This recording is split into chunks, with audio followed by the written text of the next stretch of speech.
When night falls over the ancient woods of North America, there are places where silence becomes too perfect.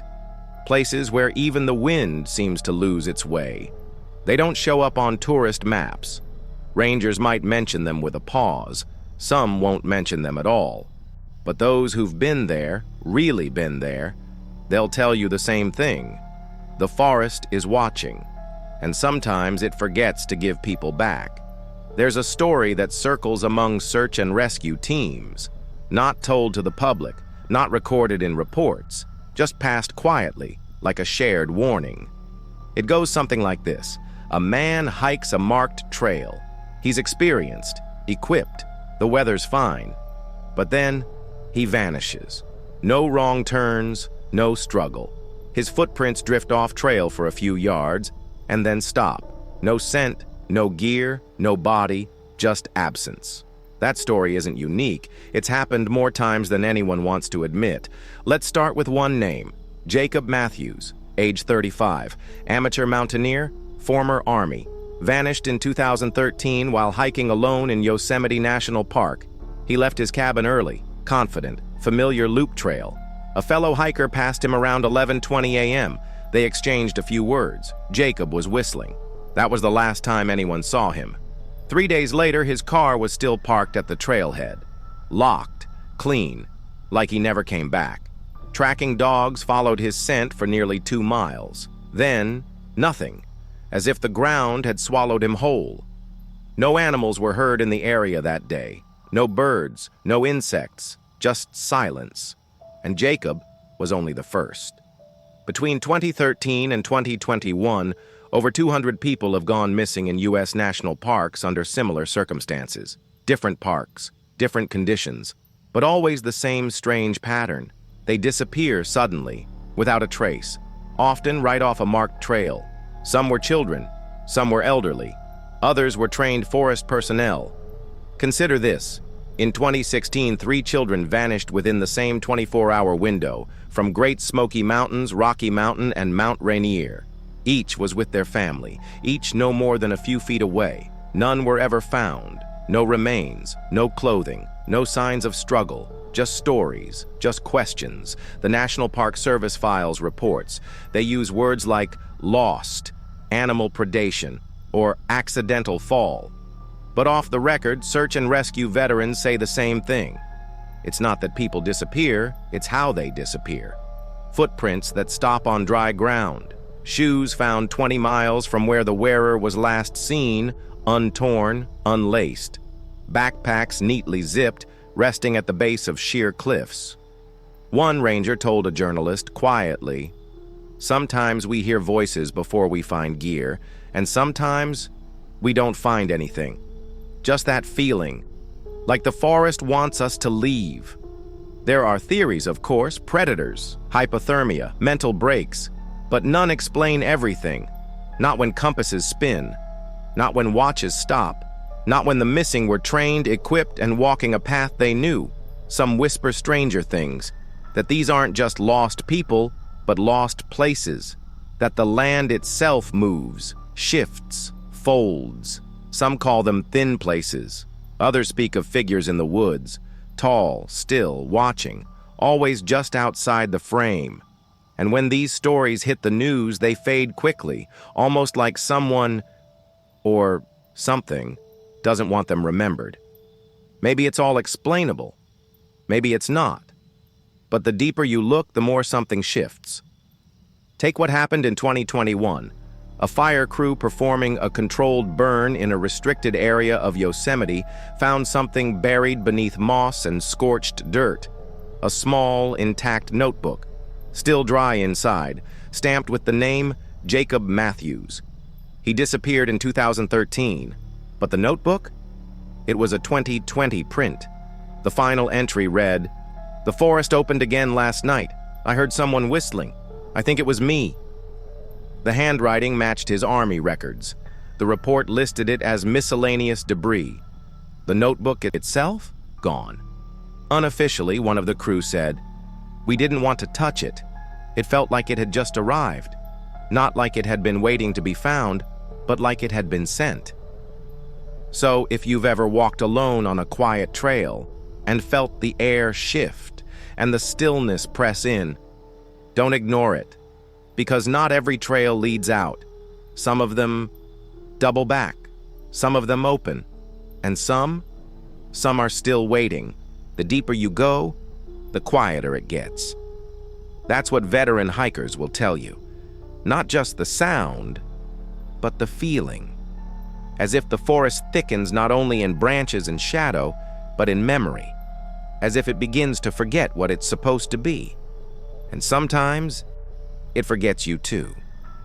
Take Melinda Rowe. She was 62, hiking alone in Olympic National Park, a tradition she kept every birthday. In 2018, she left a voicemail for her daughter at 9:04 a.m. "It's beautiful out here. Just me and the trees. I'll see you tomorrow, hun." She never returned. 4 days later, searchers found her backpack in a clearing, upright, all zippers closed. Her walking stick beside it, her boots 50 feet away, neatly placed side by side. No signs of struggle, no blood, no animals, just forest, and a silence that felt intentional. One volunteer said it felt like the trees were leaning in. He never came back to the search line. Other cases blur the line between nature and nightmare. A young girl goes missing for 12 hours, then is found curled beneath a pine tree, shoes spotless, no bug bites, no scratches, no fear. When asked where she'd gone, she said, "The tall man walked me up a tree so high the stars got big. Then we came back down, but he stayed behind. There were no footprints, no signs of climbing. She was found 2 miles outside the search grid, and then there's the boy in Montana, missing for 2 weeks. His body found cold, but oddly preserved. Medical examiners found no trauma, no cause of death, but they did find pine needles in his lungs, as if he had breathed them in. Sometimes it's not just people that vanish, sometimes the paths disappear." In Sequoia National Park, a group of 3 hikers tried to retrace a trail they'd followed earlier that same day. But the trail was gone. No forks, no turnoffs. Their GPS still showed them on it, but in front of them, only thick, impassable brush. No footprints behind, no tracks ahead, just absence. One of them later said, "It felt like the forest was rewriting itself while we were inside it." They bushwhacked back to the lot. It took 6 hours. All their devices, phones, compasses, watches, were frozen on the same exact time, 3:33 p.m. A handful have returned, but chose silence.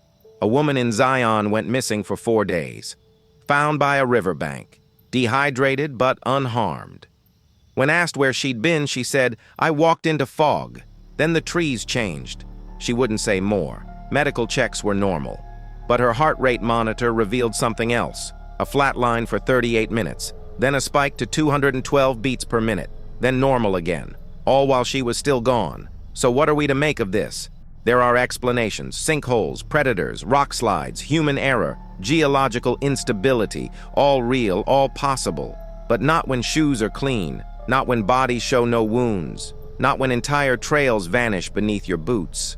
Some look deeper, into the land itself. Much of what we now call national park territory was once sacred, untouched, feared. Some believe these woods don't just take, they choose. Others turn to science, geomagnetic anomalies, localized shifts in Earth's magnetic field, known to affect compasses and possibly behavior. Some who've returned describe hearing voices, not loud, not crazy, but soft, like breath against your neck. Keep going. Don't turn around. You're almost there. But almost where? Ancient folklore called them thin places, where the veil is weak, where the world frays, fairy rings, spirit roads, stargates. Whatever the name, the warning's the same. The woods aren't just trees, they're doorways, and not all trails lead deeper into the forest. Some trails lead out of somewhere else. There is one last story, rarely told, A park ranger, now retired, once followed a search dog into a ravine. He lost sight of the handler for less than a minute. When he came back up, there was no ravine, no slope, no drop, just flat forest floor, as if it had never been there. He turned in his badge the next day. Some places you visit, some places you survive, and some places you only find once. The question is, what if some trails aren't made for returning? By now, you might be wondering, how can so many people disappear in places visited by millions each year? Well-marked trails, watchful rangers, GPS trackers, helicopters, dogs, so much infrastructure, so much attention, and yet, silence. No answers, no closure, just people who don't come back. In 2019, a research team quietly compiled over 1,600 cases of unexplained disappearances from U.S. national parks alone. Most weren't high profile, some never made the news. But the patterns, they were subtle and chilling. People vanished. Near boulder fields, around dense pine stands, close to freshwater sources, and often within minutes of being last seen, they vanished in view of others. They vanished with their clothes neatly folded nearby, and sometimes, this part is hardest to explain, they came back, but changed. Take Eric Donner, 44, experienced hiker, father of 2. He vanished for 5 days in Glacier National Park. When they found him, dehydrated, delirious, he told rangers, "There's a man who walks on air. He doesn't blink. I followed him because he knew my name." No trauma, no drugs, no explanation. He never hiked again. And when pressed about the trail he took, he only said, "It wasn't there before, and now I think it follows me." Then there's Cassie Wu, 8 years old. Disappeared during a family picnic in Shenandoah. They looked away for 45 seconds. She was found 18 hours later, sitting cross-legged on the forest floor, completely unharmed. When asked where she'd been, she said, "I was inside the tree. It was very big. He showed me pictures." Her drawings were strange. One showed a wooden hallway lit by red lights. A figure shaped like a shadow held her hand. Another showed the forest. But the trees had eyes. Psychologists call these trauma hallucinations. The brain softening the sharp edge of fear. Maybe. But how do you explain her watch? Still ticking, still on the correct time. Even though the model only runs 8 hours unplugged, these stories stack up. Each one just odd enough to dismiss, but too consistent to ignore. And they leave behind questions that don't go away. Could it be natural? The Earth is old. There are layers beneath us we haven't mapped. Subterranean chambers, magnetic rivers, ancient caverns. Maybe some disappearances come from shifting terrain, landslides, sudden fogs, collapsing shelves. Yes, some. But what about the others? What about the reports that push past science? Rangers seeing lights with no source, names whispered from 2 directions at once, campers waking 5 miles from where they pitched their tents. No memory, no injuries. Trails that change overnight, footprints that appear beside yours, and then vanish mid-stride. In folklore, forests were never just scenery. They were thresholds. The Brothers Grimm knew that. So did the indigenous peoples of North America. Stories of shapeshifters, guardians, spirits that don't haunt, but watch, not superstition, respect. Because you didn't walk deep into the trees without leaving something behind. So maybe these aren't just old stories. Maybe they were warnings, not against imagination, but against forgetting. Even today, the Park Service has policies. They don't publish full lists of the missing. They discourage speculation. Some say it's bureaucracy. Others believe it's something else, that they've learned. Don't ask questions that might invite the forest to answer. There's one story that ends most conversations. An anonymous ranger posted it in a private forum. It was just before sunrise. A hiker had gone missing the night before. They sent a team to the last known location. What they found wasn't the hiker. It was a clearing, perfectly circular, where every pine needle had been brushed away as if by hand. In the center, one boot. Next to it, a compass, still spinning. And carved into the trunk of a nearby tree, freshly etched. "This wasn't for you." The hiker was never found. We spend so much time trying to chart the wilderness, measure it, map it, conquer it. But maybe some places aren't meant to be measured. Maybe they shift when you try. Maybe the forest only shows you what you expect to see until you stop paying attention. And then, the trail vanishes. There's something unsettling about trails. We trust them, without question. Just a line in the dirt, carved by boots and hooves, outlined on maps and brochures. We walk forward because someone walked it before. But what if that trust is misplaced? What if not all trails are meant to lead somewhere? What if some are only meant to take? Let's go back to a quieter case, easy to miss. Nathan Geller, solo backpacker, 29 years old. Disappeared in Denali National Park. He had a GPS tracker, a satellite phone, detailed route plans, left with a friend. Everything should have been traceable. When he missed his check-in, teams mobilized. His last GPS ping, 1.7 miles off trail. Unusual, but not impossible. They found his pack leaning against a tree, his boots beside it. No footprints, no disturbed ground, as if he sat down and vanished into air. His final GPS ping showed something else. An altitude spike. Sharp, unnatural. But the terrain was flat. No cliffs, no towers, no reason, just forest. And then, just absence. It's hard to explain that kind of silence. Not just quiet, but a kind of waiting. As if the forest is holding its breath. As if you've stepped into a place that doesn't quite remember you're not supposed to be there. Many search and rescue veterans say the same thing. Birdsong stops. No insects, no crunch of leaves, just stillness. And sometimes, most unsettling of all, the feeling of being watched by something that doesn't blink. What if in these places the rules are different? What if time under the canopy isn't linear? There's a case from 2015. Harold Fletcher, 51, went missing in Yellowstone, gone 2 nights. When found, he was confused but lucid. He swore it had only been an hour. He said he stepped off trail to relieve himself, turned around, and the trail was gone. Not overgrown, gone. He waited. He called out. Eventually, a figure appeared. A woman in white, barefoot, silent. She pointed. He walked where she indicated. They found him 20 miles from where he vanished. No food, no water, no injuries. He refused to return to Yellowstone ever again, and still. The stories continue. The vanishings, the patterns, the ones who come back, different. And all of them orbit the same quiet conclusion. There is a boundary. It isn't marked. It isn't visible. But once crossed, the world shifts. Not loudly, not cruelly, just enough to unmake your path. And by the time you realize it, it's already behind you. So what are these places? Tears in geography? Psychological blind spots? Do we slip into some version of the forest that no longer obeys our rules?